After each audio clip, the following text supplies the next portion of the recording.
A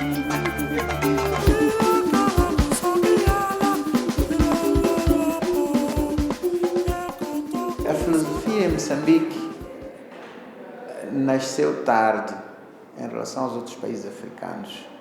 Nós só podemos falar, vamos assim dizer, de filosofia não ideológica a partir dos finais de 90 e do século XXI, 2000 para frente.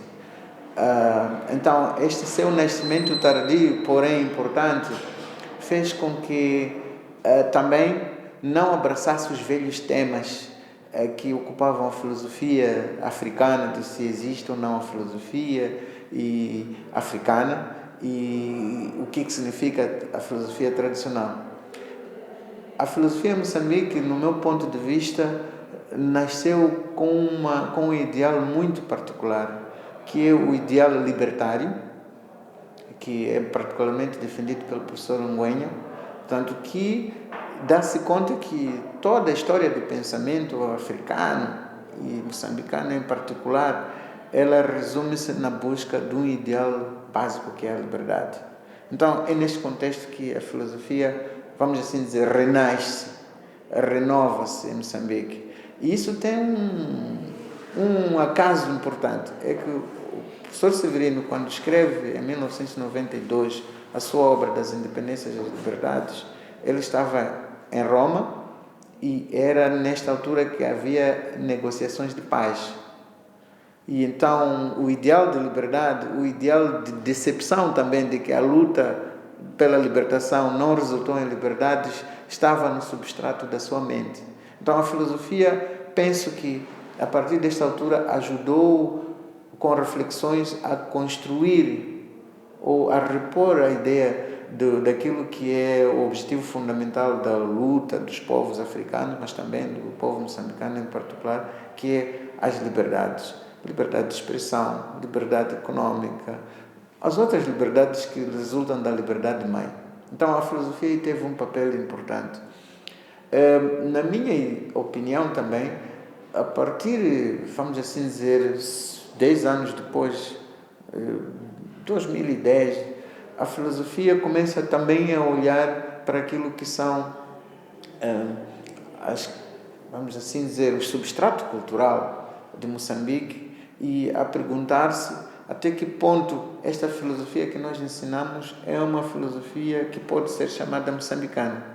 Então aí a filosofia também ajuda a reconstruir a ideia do que é um Moçambique diverso, um Moçambique pluricultural, portanto com a introdução de uma filosofia mais intercultural em dois sentidos. Intercultural no diálogo com o Norte, mas intercultural também no diálogo entre as diferentes regiões ou ideários culturais de Moçambique. Resumindo a sua pergunta, eu penso que a filosofia está a ajudar a oferecer alternativas de interpretação ao processo moçambicano, porque acompanha esse processo com publicações. Agora o último livro do professor Ng'uenho, que é a terceira questão, está a abordar exatamente as questões ligadas às eleições legislativas e presidenciais que nós tivemos. Então a filosofia, penso que está a acompanhar. O outro elemento muito importante que eu penso que a filosofia está empenhada em fazer é a introdução da filosofia nas escolas. Se for a reparar, em muitos países africanos, a filosofia não é matéria do ensino secundário.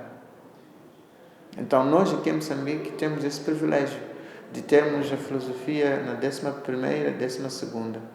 Então isto é resultado de um trabalho de filosofia na educação e que também temos cursos de mestrado e cursos de doutoramento.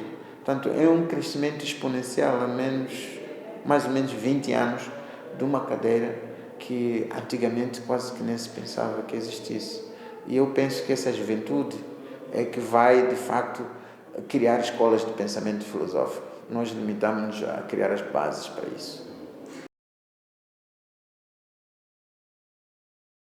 Sim, esse livro foi escrito no momento em que toda a reforma curricular em Moçambique era a ideia de que temos que ensinar a criança no saber fazer.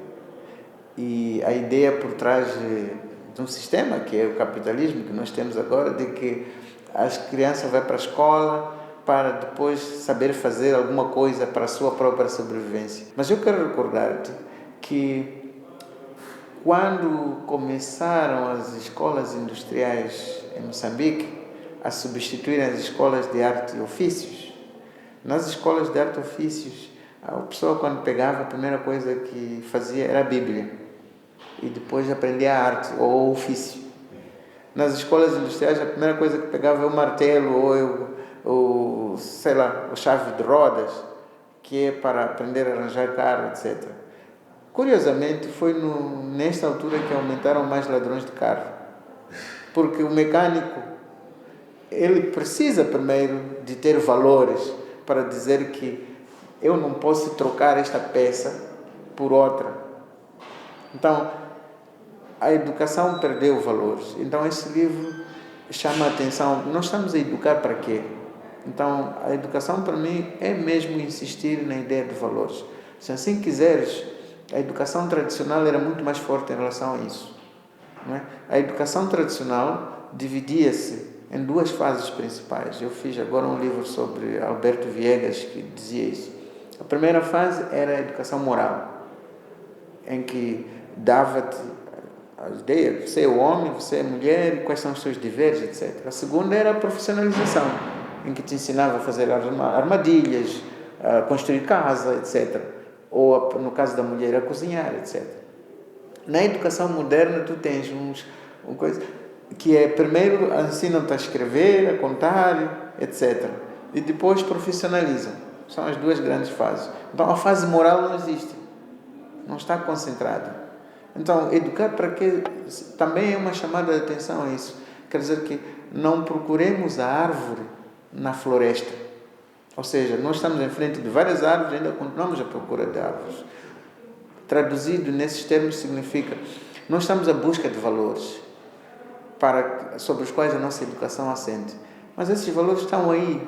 A nossa educação tradicional oferece valores fundamentais que podem ser pensados, essa agora é a tarefa dos educadores, em como é que isso pode se formalizar numa educação institucional que nós temos na escola. Então, educar para quê? Para mim, é educar para os valores. Podes me perguntar que valores? Olha, o grande primeiro valor é a moçambicanidade. Não é? Então, quando eu digo que estamos a procurar a árvore na floresta, significa que nós estamos perante um valor que é a moçambicanidade, mas estamos à procura de valores. Então, a nossa educação tem que se tornar mais patriótica, desde o ensino primário ao ensino superior. E isso tem que se manifestar no próprio processo, antes de nós, como faziam os mecânicos, vendermos a pátria. Claro, sem dúvida. Acho que Moçambique é um projeto aliciante, é um projeto que, sobretudo, neste momento depende da elite econômica, mas também da elite intelectual, em reelaborar o projeto como fizeram a geração dos anos 60, que sonharam no Moçambique e viram a forma de o implementar nesse projeto do Moçambique Unido. Então, agora é chamada a nossa geração a construir esse legado com as condições atuais. Então, aí o patriotismo, repito, não é o nacionalismo. Estou a falar de patriotismo. É uma moçambicanidade, né? É um projeto que nós temos que levar avante. Eu penso que as elites políticas são o resultado da elite intelectual. Quer dizer, nós, os intelectuais, somos que damos aulas. Somos que estamos a construir o sistema, vamos assim dizer, a oferecer alternativas da construção do sistema. Temos a responsabilidade de fazer propostas. E penso que a elite política moçambicana, neste caso, é uma elite que escuta ainda os intelectuais. Nós não temos censuras, vamos assim dizer, que eu falar agora, amanhã vou ser preso. Vejo muita gente, jornalistas estão na dianteira disso, e não temos ainda processos políticos como os outros países, não quero mencionar. Então, quando eu falo da elite intelectual, é mesmo para sublinhar a responsabilidade que eles têm perante a elite política. Aliás, muitas das vezes se mistura, né? São os intelectuais que estão na política. E a elite econômica, penso que a elite econômica agora ela precisa mais desse valor moçambicano para ver que o Moçambique só vai crescer se não na base da acumulação, mas na base de investimento, na base de promoção dos recursos humanos, da exploração desses recursos humanos de uma forma justa. Portanto, aqueles que têm decisão econômica, penso que neste momento são os que podem mais contribuir também para o desenvolvimento de uma moçambicanidade.